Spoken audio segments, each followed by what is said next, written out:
성도 여러분 안녕하십니까? 네, 한 주간 무더운 날씨 속에서도 평온히 잘 지내셨습니까? 날씨가 쉽지 않죠? 뭐 저도 처음입니다. 이 정도의 날씨는 네, 지금 너무 실내에서 시원하지 않게 네, 적당히 활동도 잘 하시면서 이제 건강 잘 지키셨으면 좋겠습니다. 지난 시간에 우리가 나누었던 말씀은 이스라엘과 블레셋의 전투 이야기였습니다. 이스라엘이 블레셋과의 전투에서 패배하자 하나님께 묻지 않고 그들은 하나님의 법궤를 이제 전쟁터에 가지고 나갔죠. 그리고 나서 전투에서 패배했고 법궤는 빼앗겼습니다. 엘리는 이러한 이야기를 가장 늦게 들었던 사람이죠.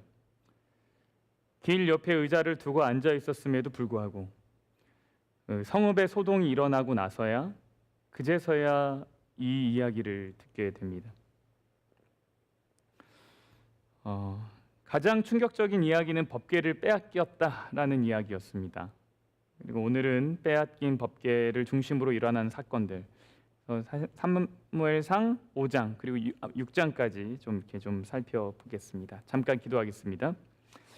하나님, 말씀을 엽니다.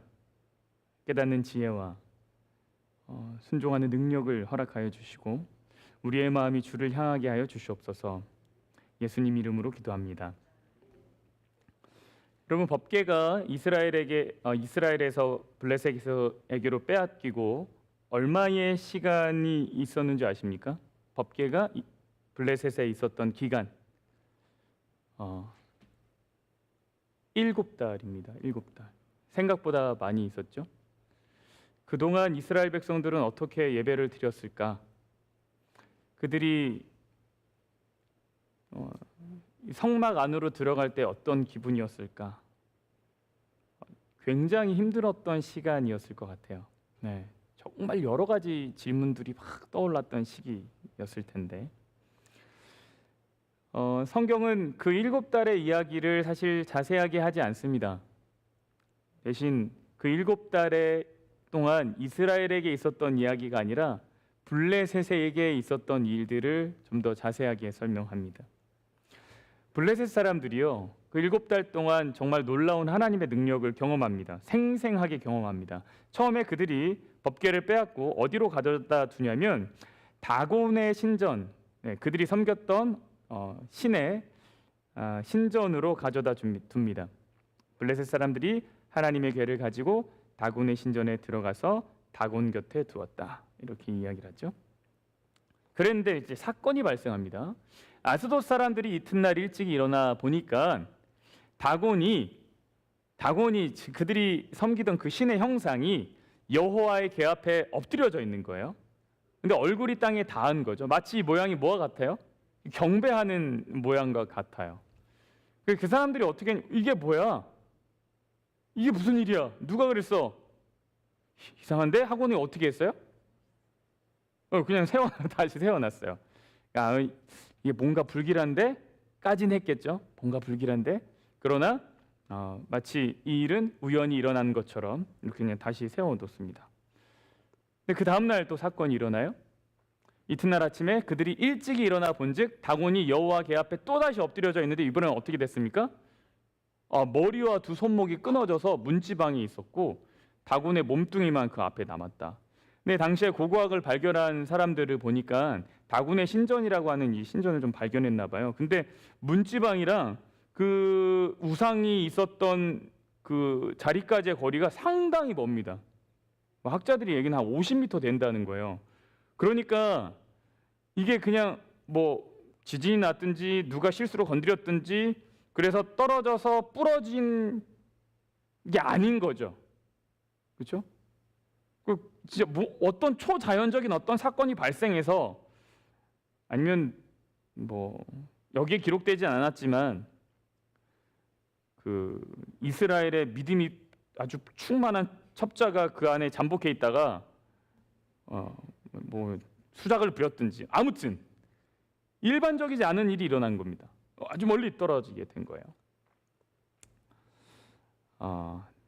다곤 신상이 무너졌고 그 다음에 일어나는 사건이 뭐냐면 이제 사람들이 이제 이게 무슨 일이야 이제 막 당황할 때 여호와의 손이 아스돗 사람에게 엄중히 더하사 독한 종기의 재앙으로 아스돗과 그 지역을 쳐서 망하게 하니 아스돗 사람들이 이를 보고 이르되 이스라엘 신의 괴를 우리와 함께 있지 못하게 할지라 그의 손이 우리와 우리 신 다곤을 친다 하고 이렇게 됩니다. 그 다음에 일어났던 사건은 뭐냐면 이제 종기가 창궐합니다. 종기의 재앙이다. 근데 어떤 학자는 이렇게 얘기하더라고요. 이제 종기가 이제 뭐 언어를 공부해 보니까 치질일 것이다 이렇게 얘기를 하더라고요. 그랬더니 이제 반대편에 있는 학자가 뭐라 그러면 야 치질로 사람 안 죽는다 이렇게 얘기를 했어요. 종결됐어요 그 이야기는. 그래서 아무튼 엄청난 재앙이 일어나가지고 사람들이 막 이제 죽게 된 겁니다. 근데 이제 여기서 우리가 생각해볼 문제가 뭐냐면 이 블레셋 사람들의 반응입니다. 이들이 이거 뭔가 이상하다 생각했어요. 그렇죠? 처음에 넘어졌을 때 처음에는 아무것도 아닌 것처럼 이렇게 세워놨는데 그 다음에는 눈에 띄게 이상한 일이 일어났죠. 그 다음에 무슨 일이 일어났어요? 막 병이 나고 사람들이 죽고 막 그러는 거예요. 그래서 그들이 결론을 내렸습니다. 어떻게 결론을 내렸어요? 아스돗 사람들이 이를 보고 이르되 이스라엘 신의 괴를 우리와 함께 있지 못하게 할지라 뭐래요? 그의 손이 우리와 우리 신 다곤을 친다 이렇게 얘기했습니다. 하나님의 손길을 경험했다고 그들이 말을 합니다. 근데 문제는 뭐냐면 하나님의 손길을 경험했는데 하나님을 믿지 않는다는 거예요. 그러니까 우리 흔히 얘기하잖아요. 체험이 있으면 믿음이 생긴다. 근데 여기 보니까 어떤 내용이에요? 체험이 있지만 뭐가 생기지 않아요? 믿음이 생기지 않아요. 우리가 오늘 살펴볼 내용은 뭐냐면 믿음이 없는 체험이 뭘 남기냐는 거예요. 하나님의 손을 경험했어요. 능력을 경험했어요. 여기서 손이 히브리 말로 야드인데 야드는 하나님의 그 능력이란 뜻입니다. 그래서 여러분 손재주가 좋다 이런 말 하잖아요. 우리도. 그거 뭐예요? 능력이 있다예요. 그래서 성경에서도 손 얘기하면 능력을 의미해요. 하나님의 능력이 우리의 신과 다곤을 친다 이렇게 그들이 이야기했는데 능력을 경험하고 믿음이 안 생겨요. 체험을 하지만 경배하지 않아요.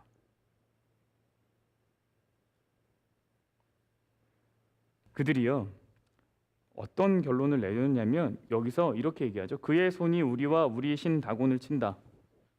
야 우리가 섬기는 다곤 신보다 누구 신이 더 높다요? 하나님의 신이 더 높다. 그거예요. 그걸 분명하게 경험합니다. 그러나 하나님을 진짜 정말 탁월한 신이구나라고 해서 받아들이지 않고 그냥 다른 방법을 선택해요. 그게 어떤 방법이냐면 일단 경배하지 않고요. 두 번째, 이 존재를 피해야 하는 위험한 존재로 그들이 결론을 내립니다. 하나님이라는 존재를 가까이 하면 안 되겠다. 도망가자. 피하자라는 결론을 내려요. 그래서 어떻게 하냐면 이렇게 합니다. 이에 사람을 보내어 블레셋 모든 방백을 모으고 이르되 이스라엘 신의 괴를 보내자. 그 있던 곳으로 돌아가게 하자. 그래서 우리가 죽음을 좀 면하게 하자. 이렇게 이야기를 합니다. 그들은 이 하나님의 법궤를 다른 도시로 계속 옮기기로 했어요. 이것이 그들의 문제를 해결하는 방식이었습니다. 여러분 사실 이것은 문제를 해결하는 게 아니죠. 이건 뭐냐면 문제를 회피하는 겁니다. 회피하는 거. 처음에 가드로 보내고 그 다음에 에글론으로 보내고 막 보내요. 여러분 왜 그들이 하나님의 뜻을 구하지 않았을까요? 그러니까 하나님한테 물어볼 수 있잖아요. 하나님 도대체 뭡니까? 당신은 진짜 살아계신 것 같습니다. 제가 당신을 잘 모르지만 당신이 적어도 우리가 섬기는 다곤 신보다는 확실히 위에 있는 것 같습니다. 왜 우리한테 이렇게 하십니까? 그럼 우리 어떻게 합니까? 할 수 있을 것 같은데 뭐예요? 안 해요. 왜 그럴까요?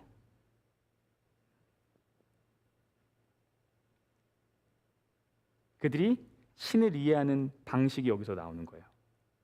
어떻게 이해하냐면 그들은 이것을 신의 의로운 진노, 다시 말하면 어떤 신을 인격적인 존재로 이해하는 것이 아니라 알 수 없는 종교적인 힘의 작용으로 이해했어요. 딱 거기까지만 이해한 거예요. 그러니까 신을 내 마음을 털어놓고 이야기하고 대화하고 음성을 듣고 해서 관계를 맺는 존재로 이해하지 않고 그냥 무슨 일이 생기면 아이고 무서워. 무슨 일이 좋은 일이 생기면 오 땡큐. 딱 여기까지만 이해하는 거예요. 여러분 점 쳐보셨어요? 점 웃으신 분은 친 걸로 제가 그냥 알겠습니다. 여러분 점은 뭐죠? 그냥 놀이예요?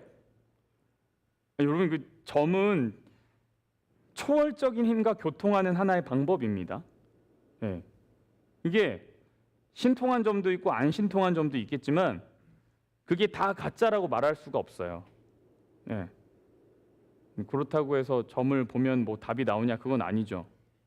아무튼 우리가 알지 못하는 어떤 영적 존재의 장난일 수 있고 혹은 그냥 돈을 벌고 싶은 사람의 사기일 수도 있겠지만 아무튼 점이라는 거는 어떤 초월적 존재와 교통하는 하나의 방법이었습니다. 근데 이거 그때 당시도 그랬어요. 근데 그 학자들이 연구를 한 거 내용이 뭐냐면 어떤 문제를 두고 그 신의 뜻을 구하는 점술이 이때 당시도 굉장히 널리 행해졌대요. 근데 당시 고대 가나안 지역에 점을 치는 방법이 크게 두 가지였답니다. 그 바벨론 지역, 고대 근동 그쪽 지역에서 점을 치는 방법이 크게 두 가지였는데 하나는 자연에서 일어나는 일을 보고 앞날을 예언하는 거예요. 그래서 대표적인 게 뭐 보고 판단해요? 별 보고. 별을 보고 판단하는 거, 이거를 점성학이라고 하죠. 이게 굉장히 발달한 나라가 이제 블레셋이죠. 블레셋이 아니라 바벨론이죠. 그래서 바벨론의 학자들이 어느 날 별 보다가 이 별은 우리가 못 보던 별인데 하고 이 별을 쫓아왔던 게 누구예요? 동방박사죠. 동방박사.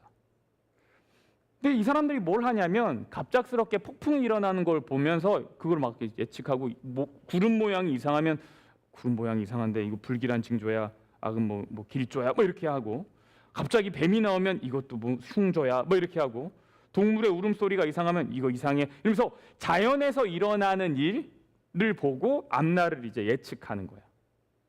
이게 이제 점치는 하나의 방법이었어요.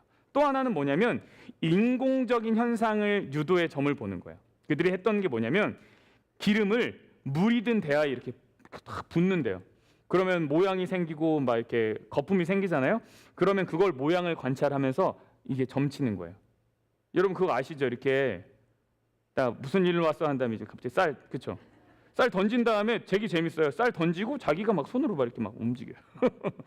그래서 뭐 어쩐다 저쩐다 막 얘기하잖아요. 요 방법이 있었다는 거예요. 그때 당시도. 신기하죠? 어디나 좀 비슷해요. 그렇죠? 아니면 제비를 뽑아요. 준비해 놓은 표를 해놓고 이렇게 제비를 뽑아요. 바벨론에서 가장 발달한 점술법이 동물 간을 관찰하는 거래요. 동물을 죽이고 간을 꺼내요. 그럼 거기에서 이제 피가 떨어지고 뭐가 이렇게 나오잖아요. 그러면 그 간의 모양을 통해서 이제 점을 쳤다는 거예요. 그걸로 이제 앞날을 예측하는 거죠. 여러분 이런 방식이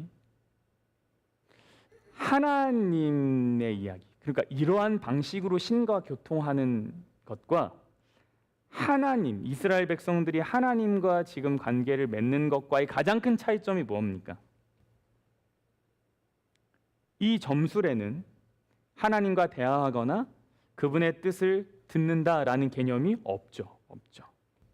그들은 하나님을 인격적으로 대하지 않고 뭐로 생각하냐면 통제 불가능한 초월적 힘으로만 딱 생각해요. 그래서 뭐예요? 달래야 돼요. 도와달라고 해야 되고. 안 되면은 무슨 일이 좀 안 좋은 일이 생기면 막 노력을 엄청 해야 돼요. 그래서 그들은 어떤 뜻을 구하는 신앙이 아니라 재앙을 피하는 기술만 알고 있죠. 그들의 방식은 신과 인격적 관계를 형성하는 것을 하지 않는 거예요. 제가 한 가지 알게 된 건 뭐냐면, 우리가 하나님과 인격적 관계를 형성하지 않으면 우리가 문제를 해결하는 방법이 회피가 될 가능성이 굉장히 높구나를 알았어요. 나랑 하나님의 관계가 튼튼하지 않아요? 그럼 내 안에 어떤 문제가 나오잖아요? 그럼 우리는 그걸 어떻게 하려고 하냐면 회피하려고 한다는 거예요. 마치 누구처럼? 블레셋 사람들이 그랬던 것처럼. 근데 만약에 나와 하나님의 관계가 튼튼해요. 인격적 관계가 튼튼해요. 그러면 내 안에 어떤 일이 생기면 나는 이것을 어떻게 회피하거나 피하려고 하는 것이 아니라 하나님 안에서 이것이 나에게 주는 의미가 무엇인지를 깨달으려고 하고 이거를 하나님의 힘으로 같이 극복하려고 하죠. 그래서 믿음이란 건 그런 것 같아요. 피하는 게 아니라 극복하는 거예요. 산을 옮겨달라고 하는 것이 아니라 산을 오를 힘을 달라고 하는 거죠.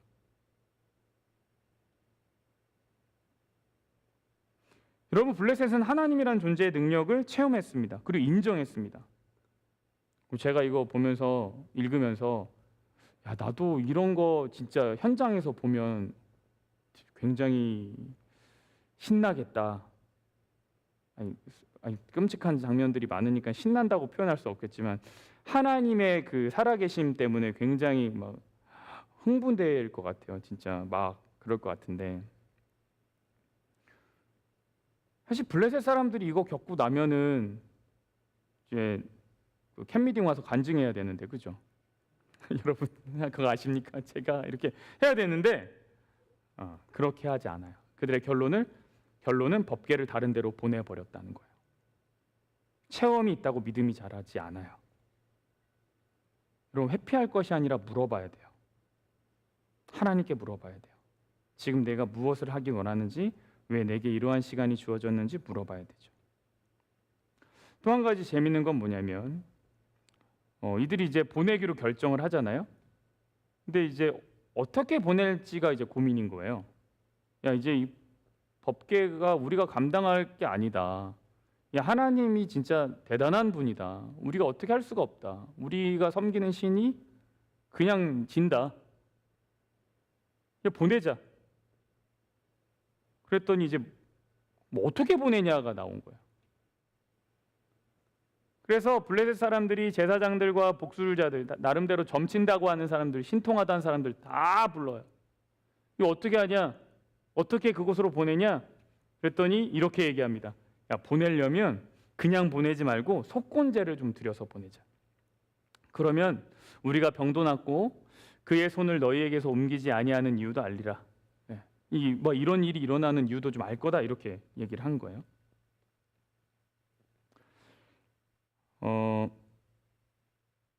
사실 여기서 블레셋 사람들이 제사장한테 물어보면 안 되고 누구한테 물어봐야 돼요?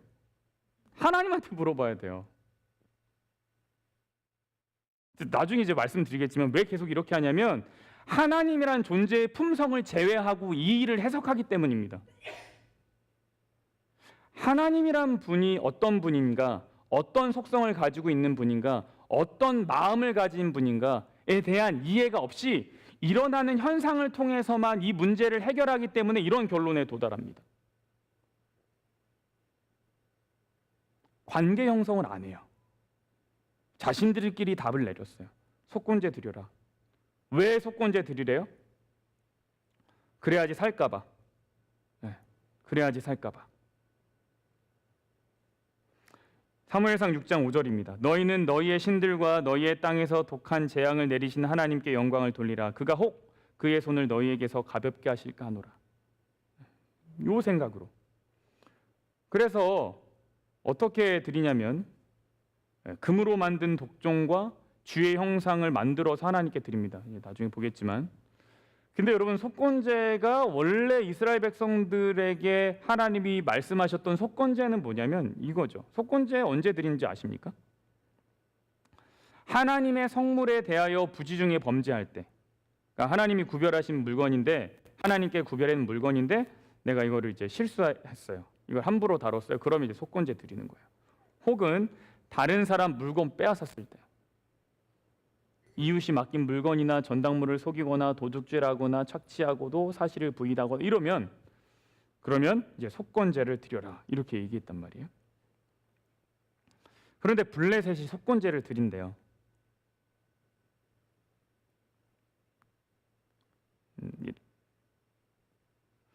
레위 사람들이, 이스라엘 백성들이 드렸던 속건제는 양떼 중 흠없는 수량을 이제 제사장으로 가져가서 이제 제사를 드리는 걸로 속건제를 드리는데, 이 사람들은 어떻게 했냐면 요겁니다. 그들이 이르되 무엇으로 그에게 드릴 속건제를 삼을까 하니 이르되 블레셋 사람의 방백의 수요대로 금독종 5과 금쥐 5마리라야 하리니. 이렇게 완전히 다른 방식으로 속건제를 드립니다. 그들이 생각한 방식으로 속건제를 드립니다. 그러니까 그들은 속건제를 하나님이 율법에 말씀하신 회개의 예물로 드린 것이 아니란 얘기죠. 네. 여기에는 뭐가 없는지 아세요? 여기는 회개가 없습니다. 속건제를 드리는데 회개가 없습니다. 그냥 자신들에게 임한 병과 죽음을 막기 위한 주술적 대응만 있습니다. 이것은 죄에 대한 인정이나 고백이나 도덕적 책임을 포함한 속죄의 행위가 아닙니다. 혹시 진노를 피할 수 있지 않을까 하는 불확실한 기대만 있습니다. 왜 그들에게 회개가 없었나? 죄라는 것에 대한 이해가 없었기 때문입니다. 그들은 그들이 만든 법을 따르고 있었지만 자신들이 죄인이라는 사실은 알지 못했습니다. 왜 죄인이라는 것을 이해하는 것이 중요합니까? 종교적 행위를 하지만 엉뚱한 결론에 도달할 수 있기 때문입니다. 이 사람들이 종교적 행위를 하죠, 블레셋 사람들이. 그러나 죄에 대한 이해가 없기 때문에, 죄에 대한 다른 이해를 가지고 있기 때문에 다른 결론에 도달합니다. 완전하게 엉뚱한 결론에 도달합니다.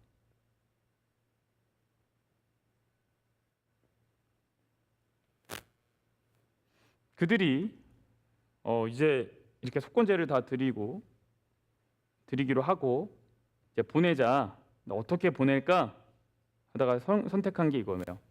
야, 수레 하나를 만들어라.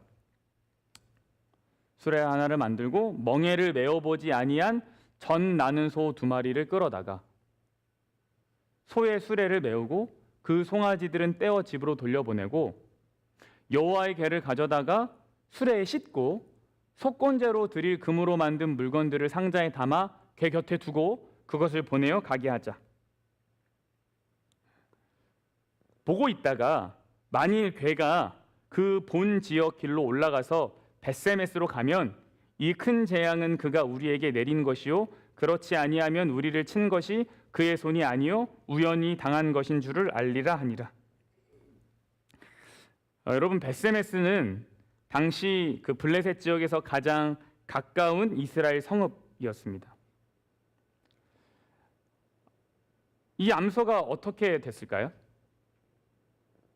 이 암소가 벳세메스 길로 바로 행하여 대류로 가며 갈 때에 울고 좌우로 치우치지 아니하였다라고 얘기합니다. 여러분, 이 암소가요 블레셋 암소입니다. 벳세메스를 한 번도 가본 적이 없습니다. 그리고 멍에를 한 번도 메어보지 않았습니다. 그 얘기는 뭐냐면 이 어깨에다가 뭘 걸치는 거가 익숙하지 않은 소입니다. 그리고 이 소가요 젖이 나는 소입니다.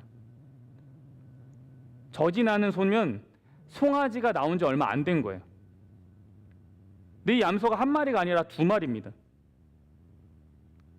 근데 이 암소가 한 번도 가지 않았던 벳세메스 길, 한 번도 멍에를 메어보지 아니했던 소가, 더구나 젖이 나와가지고 송아지가 같이 있어야 되는 소가, 그것도 두 마리가 싸우지도 않고 한쪽으로 치우치지도 않고 자기가 한 번도 가본 적이 없었던 벳세메스라고 하는 곳으로 곧장 갑니다. 근데 갈 때 어떻게 가요? 울면서 가요.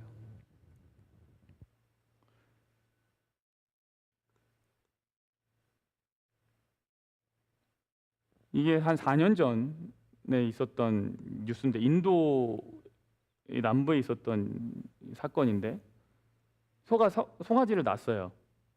어미소고 아기 소예요. 완전히 애기죠. 그래서 막 혀로 막 핥아주고 막 이렇게 하는데, 이 소가 이제 좀 일어났어요. 근데 어느 날 이제 막 엄마 소가 막 안절부절 못하는 거예요. 막 안절부절 못하는 거예요. 봤더니 어떻게 돼요?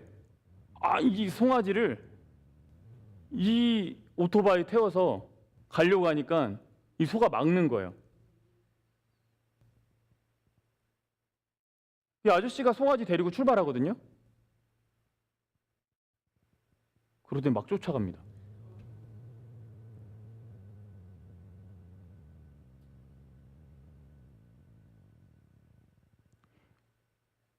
저진하는 소 두 마리가 자기 송아지 떼어놓고 한 번도 멍에를 메어보지 않았는데 멍에를 메고 한 번도 가보지 않은 벳세메스 길로 곧장 가요. 이거를 누가 보고 있는 줄 아세요? 지금 블레셋 사람들이 보고 있어요.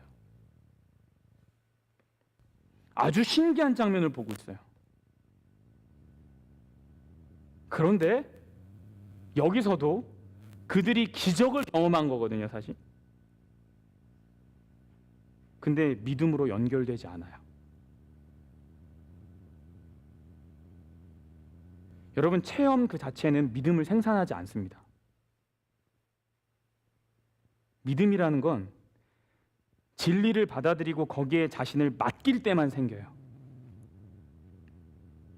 블레셋은 확실히 하나님의 역사를 봤지만 그것을 통해서 도대체 하나님 어떤 분이야? 저 어떻게 미물도 저렇게 하나님의 말씀에 순종한다고 저렇게 가? 라고 물어보질 않았어요. 이걸 어떤 기회로 삼지 않았어요. 그럼 오히려 그들은 어떻게 했냐면 이 사건을 보고 자신의 믿음을 방어합니다.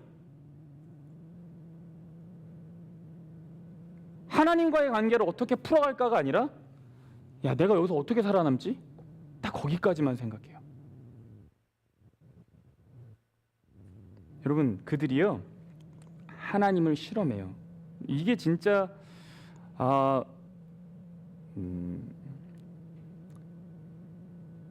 믿음 없는 체험을 한 것의 결과거든요. 이들이 이렇게 얘기해요. 만약에 진짜 그 소가 이렇게 곧장 가면 지금까지 우리에게 일어났던 일들이 하나님이 한 거라고 생각하고, 만약에 조금이라도 이상하게 가면 지금까지 일어났던 건 다 뭐라고 생각하자? 우연이라고 생각하자, 이렇게 얘기해요. 여러분, 이 이야기를 하기 전에, 블레셋 사람들이 이야기를 하기 전에 이미 블레셋은 하나님의 능력을 경험했다고 말해요. 맞습니까? 다곤 무너뜨렸죠? 종기가 나가지고 다 죽었죠? 그들이 입으로 고백했어요. 하나님이 우리가 섬기는 신보다 높다. 그런데 뭐라고 얘기하냐면 그래도 혹시 이거 우연 아닐까? 이렇게 얘기해요. 그래도 혹시 이거 우연 아닐까? 여러분, 이거 뭘 얘기해 주는지 아세요? 사람이요 불편한 진실을 피하려고 할 때 사람들은 우연이나 다른 설명을 통해 자기의 신념을 유지하려는 경향이 강합니다. 어떻게든 빌미를 마련해서 그 진리 안에 자기를 두려고 하지 않아요. 그 사건 안에 자기를 두려고 하지 않아요. 블레셋도 분명히 하나님의 손을 보았지만 그것을 인정하는 순간 뭐냐면 자신들의 신 바꿔야 되죠. 문화도 바꿔야 되죠. 자기 부정해야 돼요. 그래서 이거 싫으니까 뭐 하냐면 혹시 우연일 수도 있지라고 하는 출구를 딱 마련해 놓는 거예요.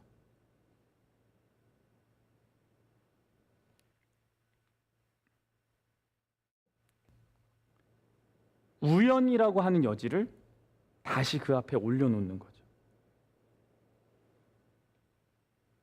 이것은 진리 앞에서 회개보다는 회피를 택하는 인간의 본성을 아주 적나라하게 보여준 예입니다. 하나님의 말씀이나 성령의 감동 앞에서 계속해서 그것을 부정하려고 하는 시도인 거죠.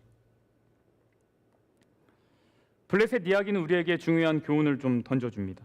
첫 번째, 체험이 있다고 해서 믿음이 자동으로 생기는 건 아니더라. 믿음은 하나님의 은혜에 우리의 마음이 열릴 때, 그 은혜와 내 마음이 열림이 만나는 그 지점에서 생깁니다. 그 내 마음이 열리지 않는데 자동으로 믿음이 생기지 않습니다. 어떤 경험을 해도 안 생깁니다. 수많은 이유와 핑계를 다 댈 수 있어요. 둘째, 하나님을 두려워하는 것과 하나님을 경배하는 것은 엄연히 다르다라는 거예요. 진정한 신앙은 기독교의 신앙, 그것은 두려움을 넘어 사랑과 순종으로 나아가는 거다라는 거죠. 세 번째는 형식적인 종교 행위가 진정한 회개를 대신할 수 없다라는 거예요. 예배의 형식을 따라하는 것과 마음으로 하나님을 만나는 것은 조금은 다른 영역의 일입니다.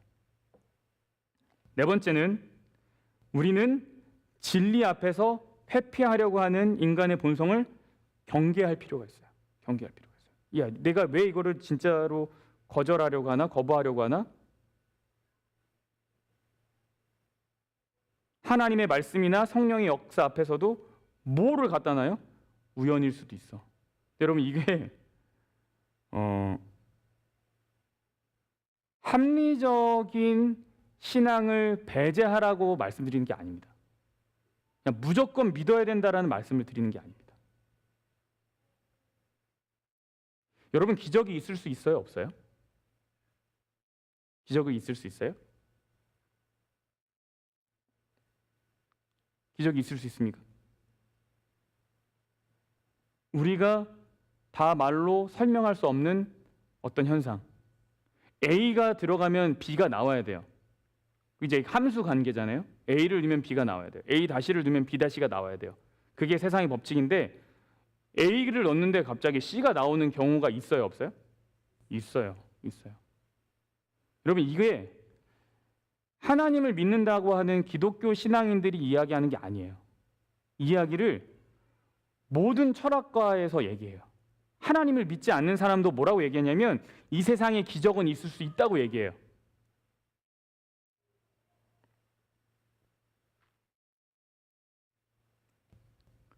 근데도 이건 우연일 수 있어. 이렇게 올려놓을 수 있다는 거예요.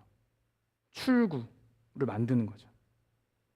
여러분, 신앙은 우연이 아닐 수 있다라는 가능성에 무릎을 꿇는 것이래요.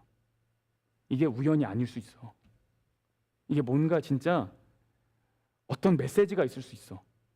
라고 하는 것에 그 가능성에 나를 한번 열어놓고 생각하고 고민해 보는 게 신앙의 여정인 거예요. 근데 블레셋은 그 문턱에서 어떻게 한 거냐면 물러선 사람들인 거죠.